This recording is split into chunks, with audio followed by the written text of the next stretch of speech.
So I apologise in advance. We are the kind of people that still have a Christmas tree up. But this video is just a wee quick one that just came to mind. It's basically the type of meditation that I do these days. I'm just going to make a video explaining what it is that I do and how it's basically very similar to the second video I've ever made. I'm saying I've ever made as if I've made loads of videos where you basically just focus on the breath. Well, this is the same except you put your focus elsewhere, and that place is basically sounds.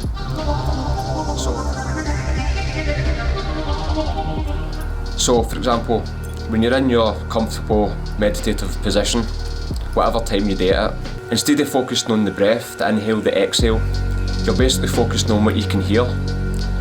So even if it's the sound of cars going by, which you can probably hear right now, just because of the room that I'm in, and I've not got a speaker to block out the kind of external sounds. But you focus on the cars going by, whatever noises you can hear outside, the rain probably hitting off the window ledge. Focus on all the sounds at the one time, as if they're one big sound. And again, you'll start to find yourself drifting off into thought. But it's the important moment when you catch yourself doing that, and then you return your awareness back. Don't try and stop thinking, because you're ultimately then thinking about no thinking. So as soon as you catch yourself zoning out, you start to catch yourself daydreaming. Gently return your attention back to the sounds, and again, don't try and mentally label them. We all know that if we can hear a car going by, we know that's the traffic, but that's whenever they kind of thoughts come into it, you just go back to focusing on the sound. Try and hold as much of your attention as possible into the sound. Same way as if it's your breathing, you're focusing on as much of that inhale and that exhale, or the sound of it, or the feeling of it, whatever way you do it.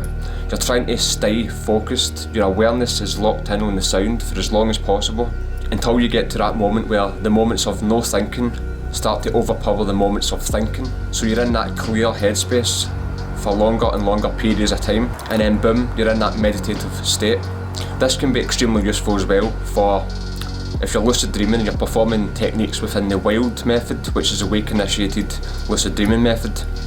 And you could be in sleep paralysis, you could be performing a wake back to bed, or you could be performing a similar technique where it's the same thing basically that I do during the day when I'm going for a nap. Anything to keep yourself focused.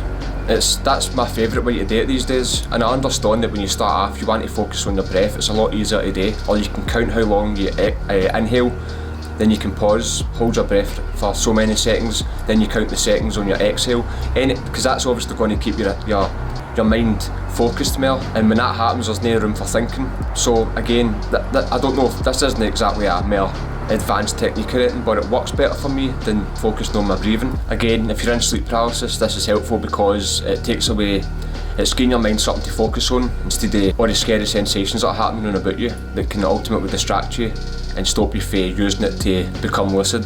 Also, when you're outside, you're walking about, you can do this when you're outside waiting on stuff. You're going to your work, you're on public transport, you're driving. More importantly, if you're driving and you suffer with road rage or something like that, whenever you catch yourself getting angry, go back to just focusing on the sounds around about you without mentally labelling them. It doesn't have to be when you're sitting down in the morning or the afternoon or before you go to bed doing some kind of meditation that way, where the environment's nice and quiet and it suits you perfectly.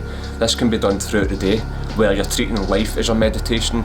All the sounds around about you become the one big sound that doesn't have any attachments on it, and it feels beautiful to just experience that and become connected, become one with this, whatever you want to call it, this source, the Tao, the universal consciousness, the present moment.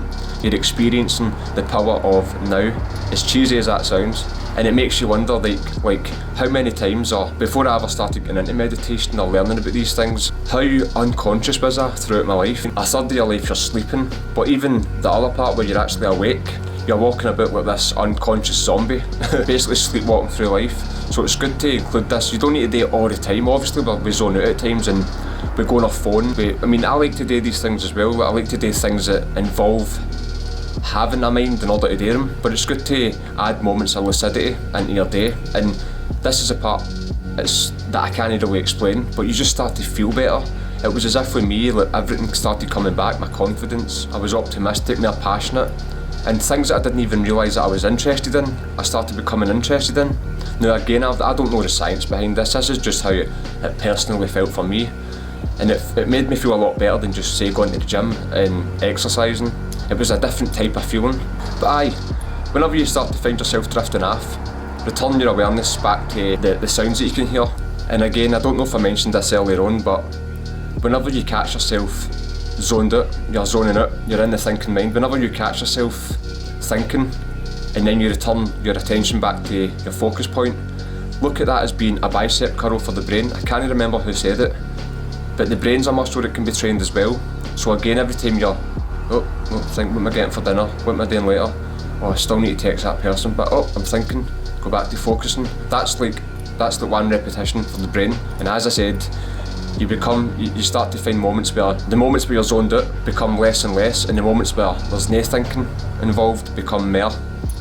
And you're in that meditative, beautiful, trance-like state where you feel pure euphoria, and it kind of travels with you, especially when you include it throughout the day into everyday life situations. Anyway, I hope that helped, and it's just a bit of a brief video. I just kind of thought it, turn the camera on and see what happens. Again, if this is the first video you've ever seen, I make videos on, this kind of stuff, as well as lucid dreaming, present moment awareness, mindfulness, altered states of consciousness type of content that I want to make.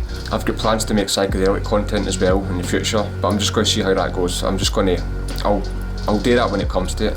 So like, share and subscribe, and have a good one. Take care, hope it works for you.